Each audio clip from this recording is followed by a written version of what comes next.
বৰ্তমানৰ সময়ত আমি দেখা পাইছোঁ যে এইখন বিজেপি চৰকাৰ এটা পিছত এটা তেওঁলোকে ট্ৰাইবেল মাটি বাহিৰৰ উদ্যোগপতিলৈ বিক্ৰী কৰিবলৈ বিচাৰে।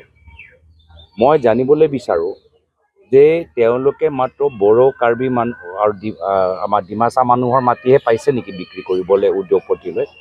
বিজেপি চৰকাৰৰ যে মন্ত্ৰীসকল তেওঁলোকৰ পৰিয়ালসকলে যে হাজাৰ হাজাৰ বিঘা মাটি তেওঁলোকে যে কিনিছে, তাত তেওঁলোকে ইণ্ডাষ্ট্ৰী কিয় নবহায়? সেইখিনি মাটি তেওঁলোকে আদানী কিয় নিদিয়ে? সেইখিনি মাটি তেওঁলোকে পতঞ্জলি কিয় নিদিয়ে? নিজৰ ৰিজৰ্ট বনাবলৈ তোমালোকৰ জনজাতি মানুহৰ মাটি ল'বা, নিজৰ বাগান বহাবলৈ তোমালোকে থলুৱা মানুহৰ মাটি ল'বা, নিজৰ ইণ্ডাষ্ট্ৰী বহাবলৈ তোমালোকে খিলঞ্জীয়া মানুহৰ মাটি ল'বা, কিন্তু যেতিয়া বাহিৰৰ এই ইণ্ডাষ্ট্ৰী বহাবলৈ বিচাৰা তেতিয়া বিজেপি চৰকাৰৰ মন্ত্ৰীখিনি নিজৰ মাটি বিক্ৰী নকৰে, নিজৰ মাটি দান নকৰে।